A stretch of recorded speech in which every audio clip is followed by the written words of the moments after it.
Perfecto. Muchísimas gracias. Buenas tardes con todos, estimados amigos.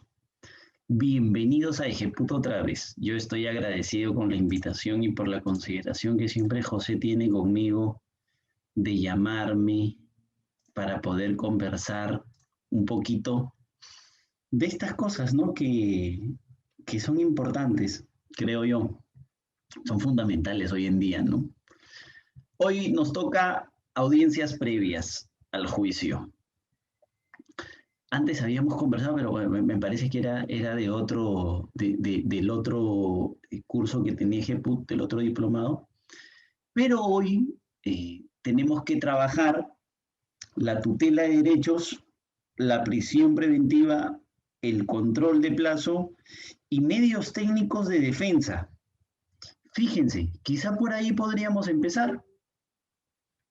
Si ustedes revisan su código procesal penal, ustedes van a encontrar, amigos, en el artículo número 6 del Código Procesal Penal, los mecanismos más importantes que tiene un abogado defensor para enfrentar eh, la continuación de la investigación. O sea, son mecanismos específicos que permiten que el defendido, que su cliente, que la defensa no continúe enfrentando la investigación. En concreto, se los planteo así. La regla, artículo 6 del Código Procesal Penal, como medios técnicos de defensa. La regla es que un proceso penal termine obligatoriamente con una sentencia. Esa es la regla. Porque nosotros necesitamos saber qué es lo que pasó. Es más, ustedes recordarán que nuestro Tribunal Constitucional y la propia Corte Interamericana de Derechos Humanos, en el caso Barrios Altos, reconoció que existe un derecho de la víctima que es el derecho a la verdad. Y la víctima necesita saber qué es lo que pasó en realidad. La sociedad incluso necesita saber qué es lo que pasó con los hechos. Por eso es importante que la regla sea que todo pronunciamiento judicial tenga un pronunciamiento de fondo y solo así se terminen los casos. Tú pasas por una investigación, pasas por una etapa intermedia, terminas tu juicio, llega tu sentencia y te dicen si eres o no eres, si lo hiciste o no lo hiciste, si hay pruebas o no hay pruebas. Es decir, que existe un pronunciamiento de fondo en específico. Esa es la idea, fíjense. Esa es la regla general. Acá lo voy a poner como regla. Perdón que a mí me encanta usar acá la pizarrita. Acá lo pongo como regla. Esa es la idea. Pero, ojo, ojo, a esa regla, como todo en la vida, siempre hay excepciones. Y esas excepciones ustedes las van a encontrar reguladas en el artículo 6 del Código Procesal Penal. No me estoy equivocando. El artículo 6 de nuestro Código Procesal Penal regula las excepciones a esa regla. Epa. Excepcionalmente, un caso puede terminar antes, o aquí en la etapa de investigación, o aquí en la etapa intermedia, sin necesidad de un pronunciamiento de fondo. Entonces ustedes dense cuenta, ¿qué es lo que estamos haciendo? Lo que estamos haciendo es evitar todo un proceso penal innecesario, excepcionalmente, y aún así terminarlo, ganarlo, salir del proceso, ¿correcto? Entonces fíjense, ¿cuáles son esas excepciones reguladas en el artículo 6 del Código Procesal Penal? La más importante, y se convierten obviamente en mecanismos de defensa, pues porque si tú tienes una persona que va a terminar todo un proceso, va a pasar por investigación, etapa intermedia, se va a juicio, lo terminan sentenciando, pero tienes la posibilidad de terminar con ese proceso mucho antes, obviamente se convierte en un mecanismo de defensa, Se convierte en un mecanismo para defender a la persona investigada y para poder excluirlo, sustraerlo del proceso. La excepción más importante que ustedes van a encontrar como un mecanismo de defensa propiamente es la excepción de improcedencia de acción. La EIA, lo que antiguamente se conocía como ENA, la excepción de naturaleza de acción. Hoy en día es denominada la excepción de improcedencia de la acción. Quiere decir que el fiscal, como representante de la sociedad, ejerce acción penal y lo que hace es avanzar en el proceso. Entonces, lo que la excepcionalidad respecto de un pronunciamiento de fondo. Uy, volvió el COVID, creo. Perdón. La excepcionalidad de un pronunciamiento de fondo hace que no proceda, que no continúe el camino de la acción. Esa es la idea. Ahorita voy a volver a esto. Porque además la EIA, la excepción de improcedencia de acción, que antes era conocida como ENA, excepción de naturaleza de acción, tiene dos supuestos específicos. La excepción de improcedencia de acción procede cuando el hecho no constituye delito o cuando el hecho no es justiciable penalmente. Ahorita vamos a ver cada uno de ellos, pero esa es una primera excepción. Tú tienes un hecho que no constituye delito, ya sea porque concurre una causa de justificación, ya sea porque el hecho no es típico, no concurre el elemento sujeto activo, etcétera. Entonces ahí tienes una excepción de improcedencia de acción por plantear, un mecanismo de defensa por plantear. Otra excepción, por ejemplo, es la naturaleza de juicio. Una excepción de naturaleza de juicio que lo que busca es que uno sea procesado en la vía adecuada. Un fiscal ha arrancado una investigación en este proceso, en un proceso común. Oye, pero espérate, yo soy un alto funcionario del Estado y ahora que los presidentes caen como moscas, yo soy un expresidente de la República. Entonces, a mí no me puedes procesar como cualquier ciudadano, yo tengo reglas especiales. Ah, caramba, entonces tenemos que reconducir el proceso. Este no es el tipo de proceso, ¿sí? Oye, ¿por qué me estás sometiendo a un proceso inmediato si es que en realidad yo debo ser sometido a un proceso común o viceversa? Este tipo de situaciones también podrían presentarse, ¿no? Una excepción de naturaleza de juicio. Otra excepción que puede presentarse es la excepción de prescripción también, por ejemplo. Y la excepción de prescripción lo que busca es castigar al Estado porque el tiempo que ellos tienen, el Estado representado por su defensa, por la Procuraduría y la sociedad encargada de perseguir el delito a través del Ministerio Público, tienen que hacerlo dentro de un plazo, no lo pueden hacer de manera eterna. Y si tú no lo haces dentro de ese plazo, pues te castigamos, te sancionamos. ¿Cómo lo hacemos? Si tú te demoras, dependiendo del delito, el día que quieras hacerlo, ya no te lo vamos a permitir.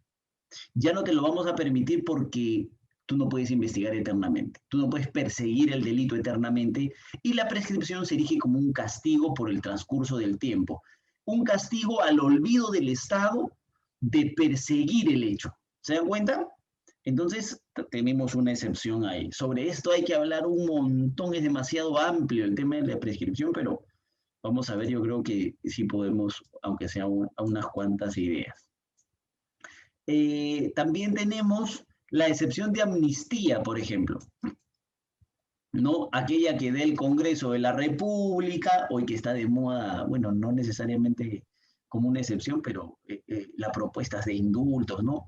Similar al indulto, análogo al indulto, pero no perteneciente al Poder Ejecutivo, sino perteneciente al Poder Legislativo, ustedes van a encontrar la amnistía como una posibilidad, ¿no? También.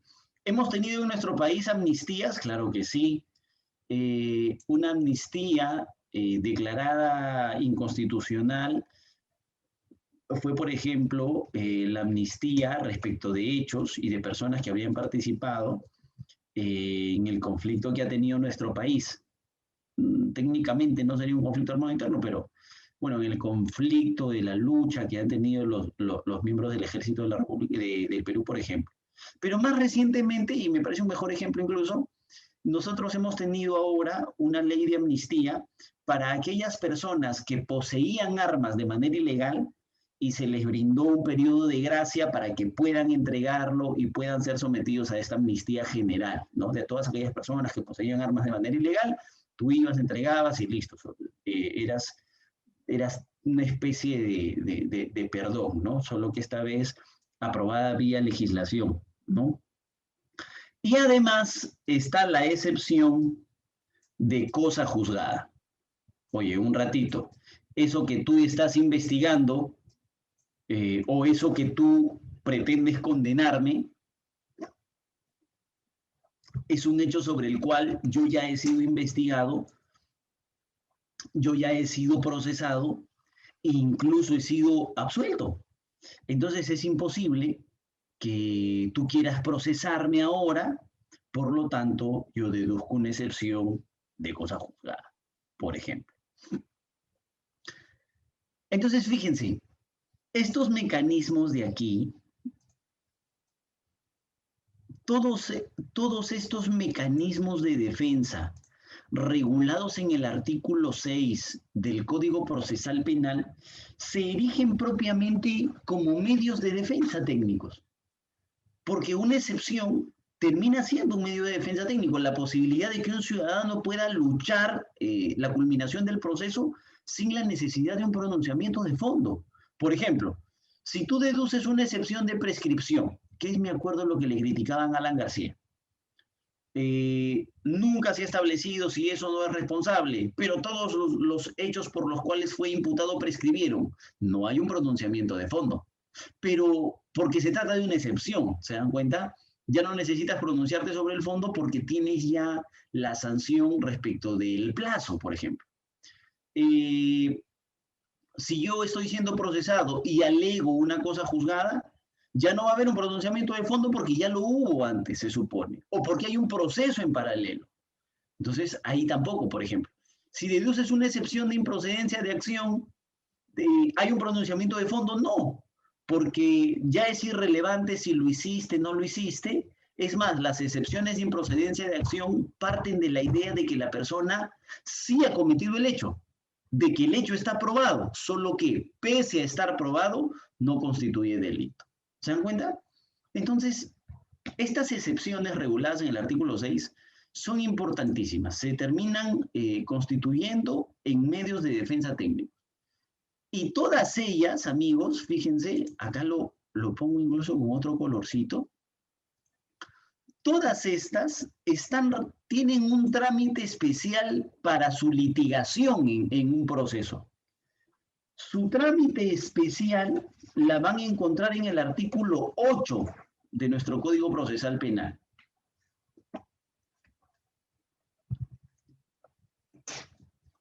Reglas específicas de procedencia, en qué etapa del proceso son posibles plantearlos, si requieren audiencia, no requieren audiencia, todo eso ustedes lo van a encontrar en el artículo 8 de nuestro Código Procesal Penal. O sea, tenemos la regulación específica, material del contenido de las excepciones y cuáles son, y tenemos la regla procesal de su tratamiento, de cómo es que se desarrollan finalmente en el artículo 8 de nuestro Código Procesal Penal. ¿Correcto? Ojo, ese es el esquema inicial para trabajar un mecanismo de defensa técnico, como son las excepciones. Incluso, fíjense, además de las excepciones, en el artículo 4 y en el artículo 5 del Código Procesal Penal, ustedes también van a encontrar dos cuestiones que son interesantísimas.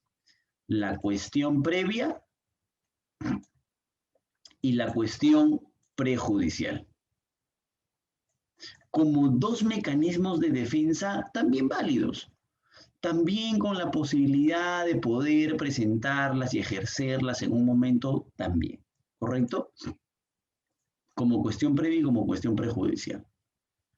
Además de esto, amigos, además de las excepciones, además de la cuestión previa y además de la cuestión prejudicial, a mí me gustaría hablar también, ahora que vamos a hablar de medios técnicos, del artículo 105 de nuestro Código Procesal Penal, en el que se regulan las nulidades procesales.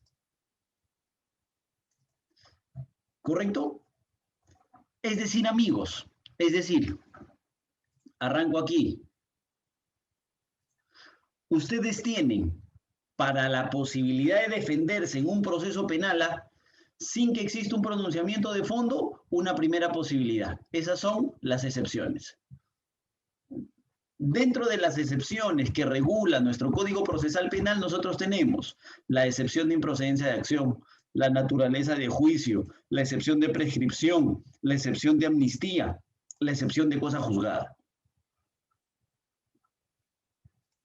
Además de esas excepciones, también nosotros tenemos regulado en nuestro Código Procesal Penal el artículo 4 y el artículo 5 que regulan la posibilidad de deducir una cuestión previa y además la posibilidad de deducir una cuestión prejudicial.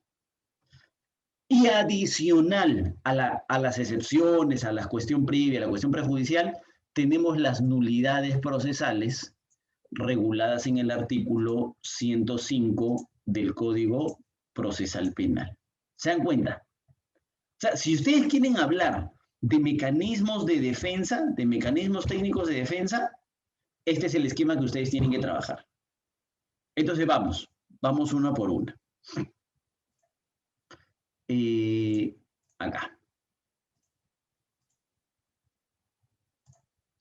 Ok.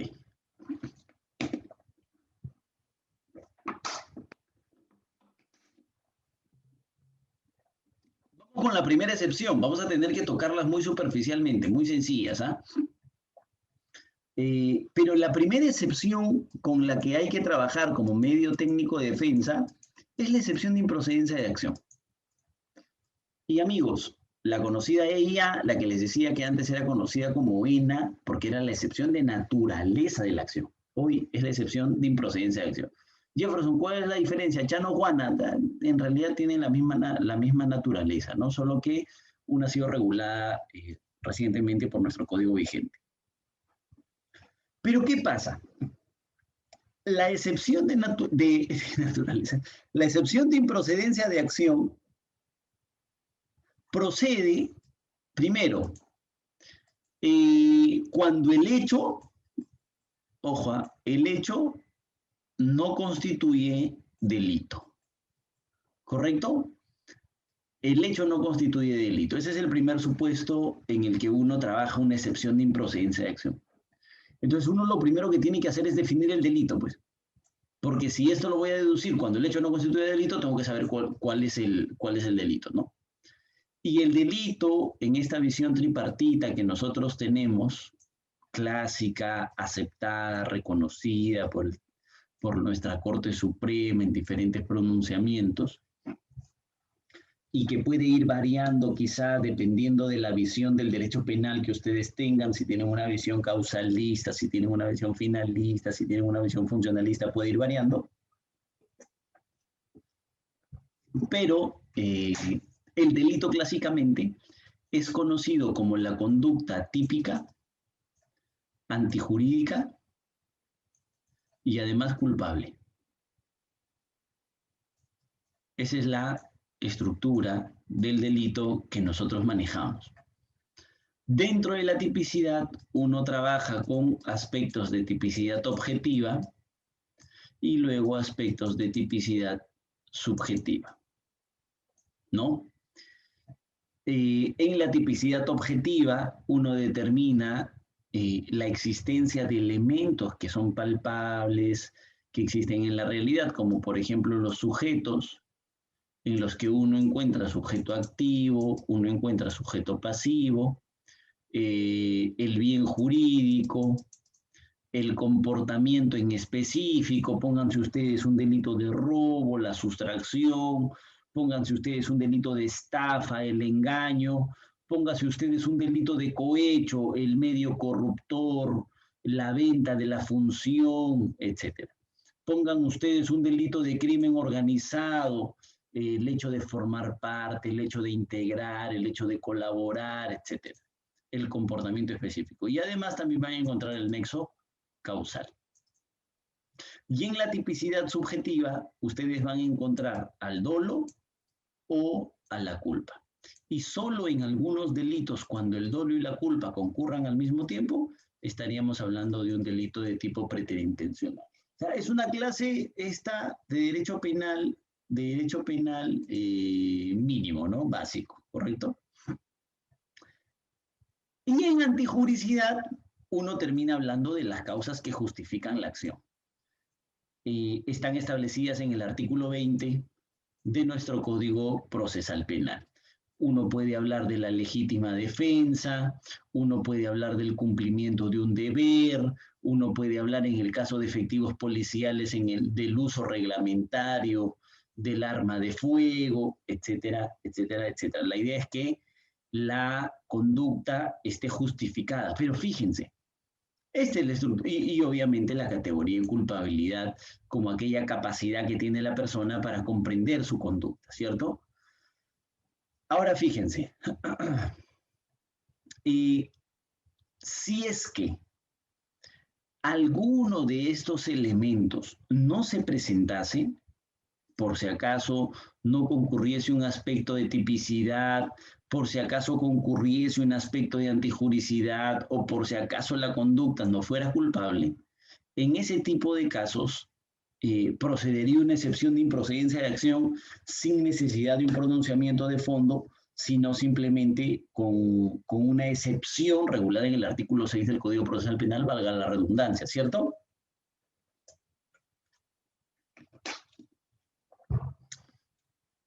Por ejemplo, a ver, vamos a arrancar acá.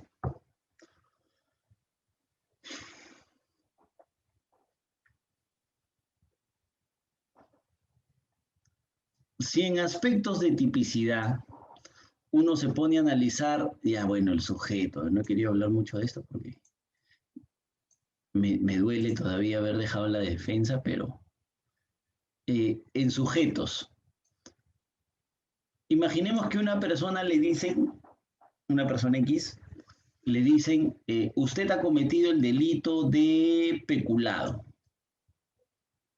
Primer problema, para cometer peculado en calidad de autor, yo tendría que tener la calidad de funcionario público.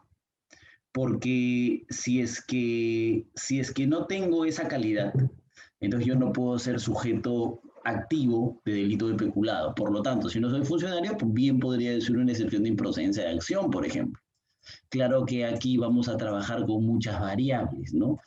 Es posible que Fiscalía sostenga que se trata de un funcionario de facto, es posible que Fiscalía sostenga que se trata de una persona que usurpa funciones.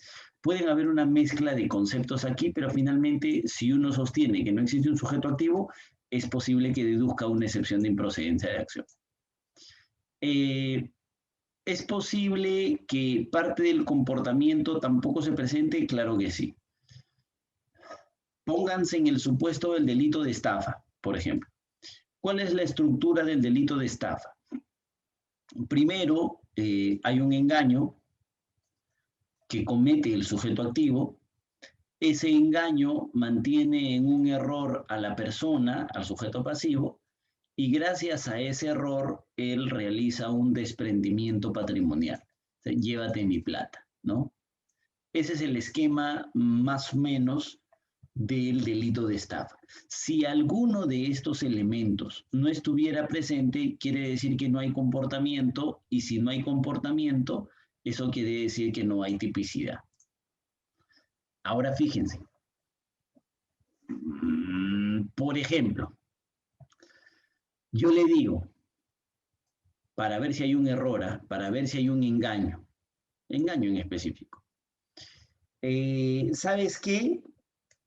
Págame ahorita 5.000 soles, ahorita págame $5.000, 5.000 soles, y yo te hago dueño de GPUT, por ejemplo. Entonces, cualquiera pensaría, oye, espérate, pero eso no puede ser posible. Eso es irreal, ¿cierto? Porque por 500 soles uno no se puede convertir en dueño de una empresa tan grande, tan prestigiosa, ¿cierto? Entonces, ahí uno puede verificar que el engaño no es suficiente, por ejemplo. Entonces, uno puede pelear que concurre o no un elemento de tipicidad. Lo mismo pueden hacer con cualquier tipo penal. ¿Ah? Denme la estructura de cualquier tipo penal y aquí podemos armar si es que es posible o no es posible trabajar una excepción de improcedencia de acción. A ver, piensen en otro delito. El delito de cohecho, ¿sí? ¿Cuál es el delito de cohecho? El funcionario, servidor público, que acepta, recibe, solicita, ¿cierto? Un beneficio, promesa o bien.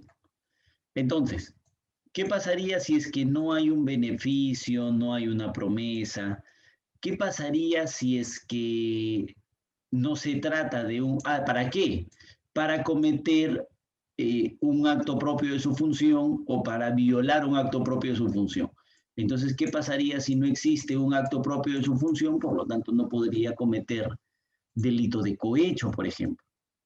Piensen en cualquier otro delito, tráfico de influencias, igual. Piensen en cualquier otro delito, lavado de activos, igual.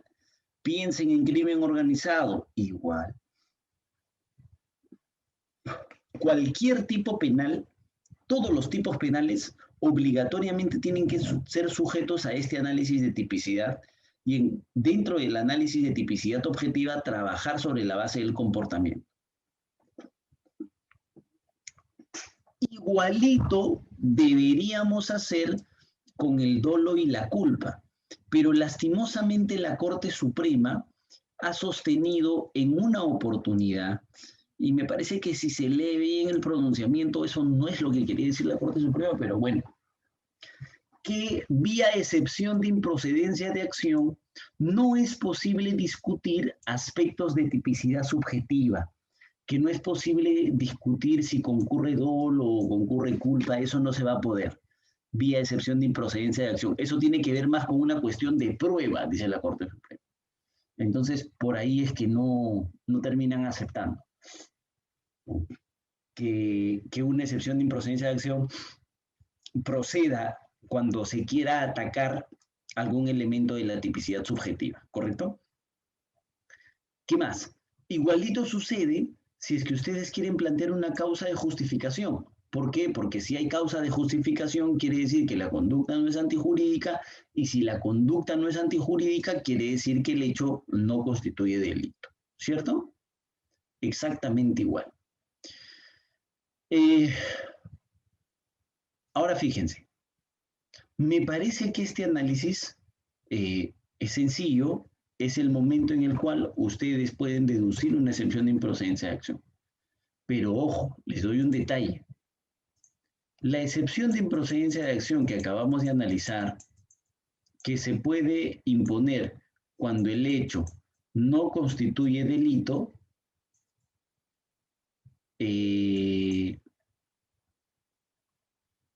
procesalmente hablando,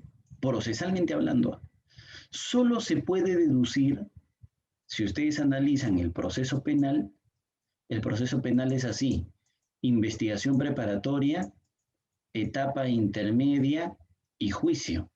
Dentro de la investigación preparatoria tienen las diligencias preliminares y la investigación preparatoria formalizada, ¿cierto? La excepción de improcedencia de acción solamente puede deducirse aquí, fíjense.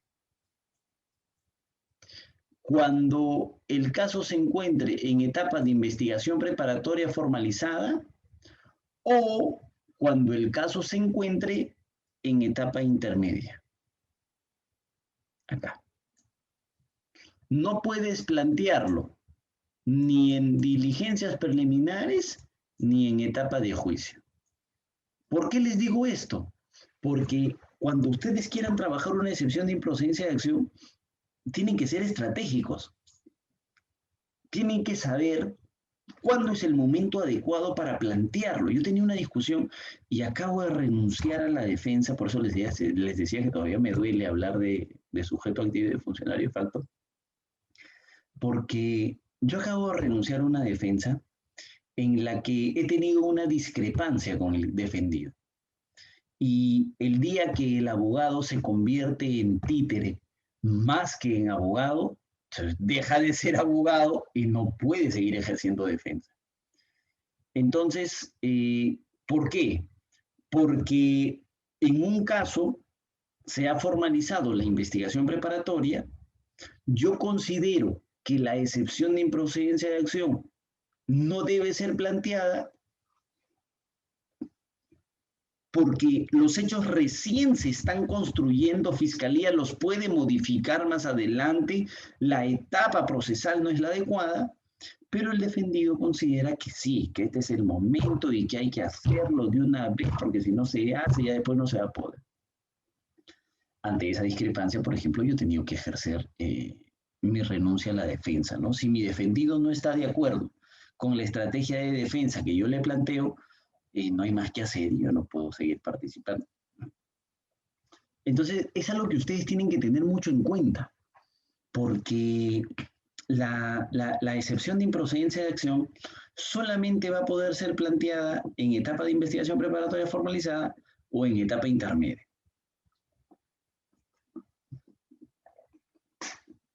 ¿Correcto? Es más, fíjense, les doy un dato adicional.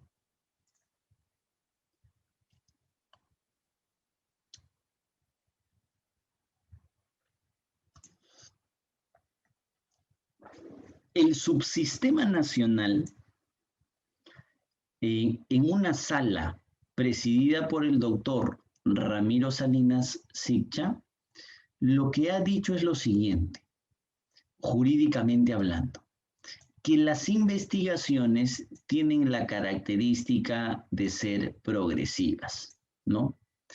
Y como son progresivas, cuando recién se formalice la investigación preparatoria,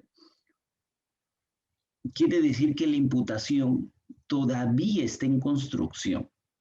Y como todavía está en construcción, al iniciar la investigación preparatoria formalizada, no sería adecuado pronunciarse respecto de la procedencia o no de una excepción de improcedencia de acción, porque para esto tendríamos que tener ya una imputación definida y eso se tiene que hacer a lo largo de la investigación preparatoria.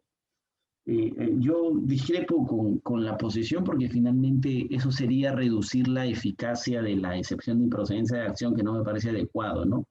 Y si eso es así, además, quiere decir que en cualquier momento nos van a poder sorprender con hechos a lo largo de la investigación preparatoria y me parece que esa tampoco es la idea de la investigación. Si se generasen, por ejemplo, hechos adicionales, para eso está la posibilidad de generar una carpeta independiente, una investigación totalmente ajena, para que ésta no se vea afectada y mantenga sus efectos, ¿no? Por ejemplo. Pero esto se los digo yo como un dato jurisprudencial, ¿correcto? ¿Qué más? Fíjense. Deben saber ustedes, como les decía ahora al inicio, la excepción de improcedencia de acción está regulada en el artículo 6, pero su trámite procesal está regulada en el artículo 8. Y lo que va a exigir siempre una excepción de improcedencia de acción es que exista la presentación de un pedido de la parte procesal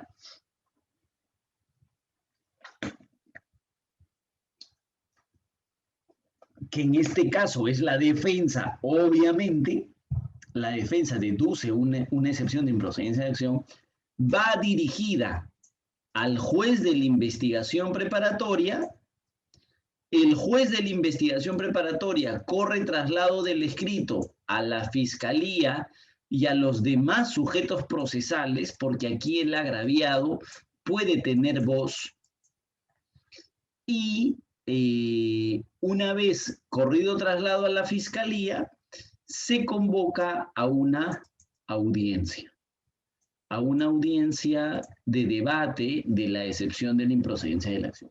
Ese es el trámite procesal que hay que respetar cuando se habla de una excepción de improcedencia de acción, ¿correcto? Dato adicional. Cuando tú trabajes, estimado amigo, una excepción de improcedencia de acción, cuando el hecho no constituye delito, recuerda, el hecho, tú tienes que partir de la base de que está probado. Eso es fundamental, ¿eh?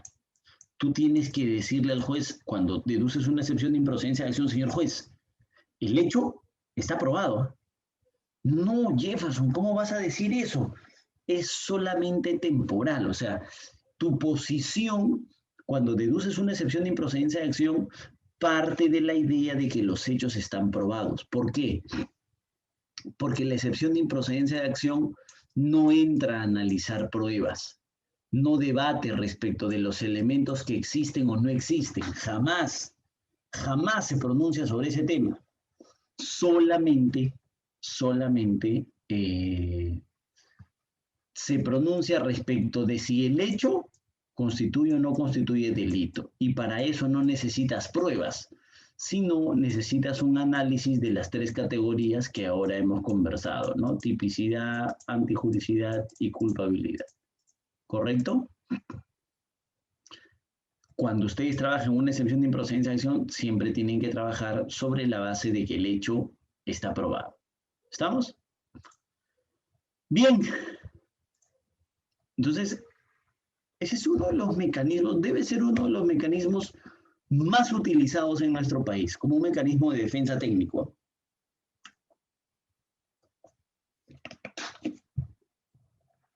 ¿Por qué? Porque lo que siempre buscamos, y no deberíamos olvidar, es que toda imputación tenga que ser construida de manera dogmática. Y eso es algo que exige un análisis de tipicidad, de antijuricidad, de culpabilidad, que en muchos casos no se hace. Entonces, para eso existe la excepción de improcedencia de acción que te ayuda a ese análisis, ¿no? Esa es la idea, ¿correcto? Además de la excepción de la improcedencia de la acción, ojo, perdón, se me fue. La excepción de la improcedencia de la acción, conocida como EIA, yo les he dicho ahorita, procede cuando el hecho no constituye delito, ¿cierto? Pero también es posible cuando el hecho no es justiciable penalmente. ¿Qué quiere decir? Que puede constituir delito, pero que no necesariamente es justiciable. El hurto que le realice el conviviente al otro conviviente no puede ser justiciable penalmente. Las apropiaciones que se realizan los cónyuges tampoco puede ser justiciable penalmente, por ejemplo, ¿no? Pero me parece que de los dos supuestos, el más utilizado en el caso de las excepciones de la improcedencia de la acción son que el hecho no constituye delito. ¿Correcto? Eso como un mecanismo de defensa. Ahora, adicional a esa excepción de improcedencia de acción, también tenemos nosotros, por ejemplo, la excepción de la prescripción. Y como les decía hace un rato, la prescripción termina siendo una sanción procesal, ¿no?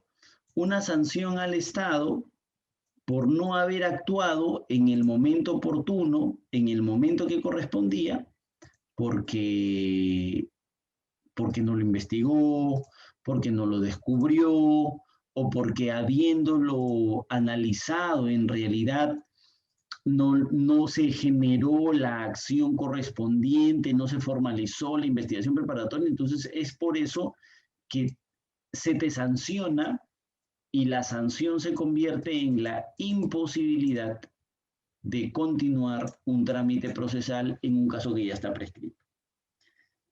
Ahora, la excepción de improcedencia de acción tiene muchos matices, ¿ya? O sea, perdón, la excepción de prescripción analiza y parte de la base de que todos los delitos prescriben, primero, salvo los delitos de lesa humanidad, que es otro tipo de pronunciamiento interesante, ya que en nuestro país no hemos tenido y no tenemos una legislación de lesa humanidad, pero bueno, ese es otro tipo de discusión. Pero por lo menos, aunque se trate de delitos considerados graves violaciones a los derechos humanos, se le otorga la característica de imprescriptibilidad. Otro día conversaremos de eso. Pero lo que sí les debo decir es que todos los delitos, salvo ese, prescriben. Todos los delitos. Y normalmente lo hacen en cuánto tiempo. ¿Cómo mides el tiempo en el que un delito prescribe? Bueno, lo que haces es medir el máximo de su pena. Si tú mides el máximo de su pena, en ese tiempo prescribe el delito. Por ejemplo, si tu delito está sancionado con pena de 4 a 6 años, bien, el delito prescribe a los 6. Si el máximo de tu pena es de 3 a 15 años, bueno, el delito prescribe a los 15 años, ¿no? Lo que hacemos siempre es que el delito prescriba al máximo de la pena. Hasta ahí, amigos, todo bien, no hay problema, las prescripciones se pueden trabajar. Imaginemos esto, ¿eh? Imaginemos esto, fíjense. Aquí, voy a poner. El máximo de la pena es de 1 a 2 años, ¿correcto? ¿Eso qué quiere decir? Que el hecho prescribe a los 2 años, en un caso en concreto. Si el hecho prescribe a los 2 años, imagínense que el hecho se ha cometido en el 2000. Y en el 2005, la Fiscalía inicia las diligencias preliminares de ese caso. Pregunta, ¿el caso está prescrito o no? Claro que sí, porque este caso prescribió en el año 2002, por ejemplo, ¿no? ¿Por qué? Porque todo delito prescribe al máximo de su pena. Pero les cambio el ejemplo. Esto es algo en lo que, bueno, habría que profundizar muchísimo más, ¿no? No es tan genérico como lo estoy contando, pero hay toda una lucha, hay toda una pugna entre la Corte Suprema y diferentes cortes del país para entender esta institución de la prescripción.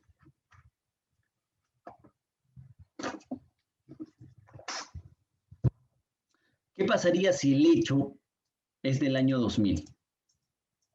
Perdón, 2000. En el 2001 se formaliza la investigación preparatoria de ese hecho. ¿Cuándo prescribe el delito? Ahí tenemos un problema, porque la formalización de la investigación preparatoria, dice nuestro Código Procesal Penal, suspende el plazo de la prescripción, lo suspende. ¿Y cómo lo suspende? Dice, un ratito, deja de contar. Es como si el tiempo no existiera. Quiere decir que en el 2001 se para, ¿sí? Murió la canción, que pare el tiempo, que deje de correr. ¿Cuánto tiempo se suspende? Ah, en principio se suspende, no sé, ¿cómo podríamos establecer la suspensión? Esa fue la lucha, esa fue la pugna, y ese es el meollo del asunto en la discusión que se tiene actualmente, creo.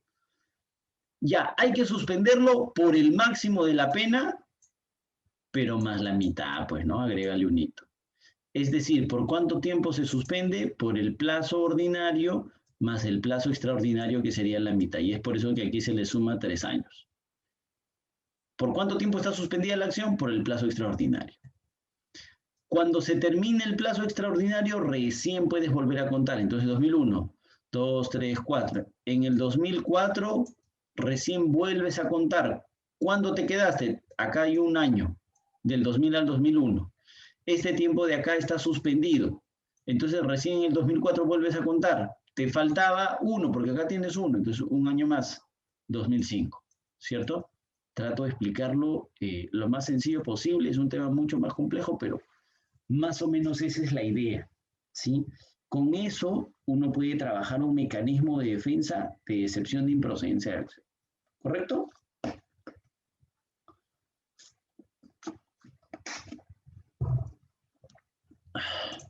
A ver, ¿qué más tenemos? Una excepción de cosa juzgada, por ejemplo, como un mecanismo de defensa técnico también válido y posible. ¿Eh? No puede ser que el mismo hecho sea investigado primero, que se trataría de un nevis in idem, de una cosa juzgada procesalmente hablando, porque este hecho acá se está investigando. Y no puede ser que aquí también se esté investigando. Yo no puedo estar sometido a 2 investigaciones. El hecho es único, así que defínanse. O es acá o es acá. O puede tratarse de una condena. Acá ya estoy condenado. O aquí ya estoy absuelto. Y el mismo hecho por el que me condenaron o me absolvieron, resulta que acá se ha abierto otro proceso. Entonces no tiene sentido, no se pueden repetir, no se pueden repetir las investigaciones respecto del fáctico, por lo menos. Entonces, lo que te dice la excepción de improcedencia de acción es lo siguiente. Ya voy. Lo que te dice la excepción de cosa juzgada, perdón, es lo siguiente. Cuando tú verifiques que ese problema se presenta de 2 hechos siendo investigados en paralelo, por una misma fiscalía, diferentes fiscalías, pero de modo que se repita la situación, tienes que verificar 3 cosas en específico. Primero, que ambos hechos se trate de la misma persona investigada, ¿cierto? Obviamente que se trate del mismo hecho investigado. La identidad de personas es importante, la identidad de hechos es importante. Persona 1 investigada, persona 1 investigada, persona 1 condenada, persona 1 queriendo ser condenada. Y que el hecho también sea el mismo. Eso también lo necesitas urgente.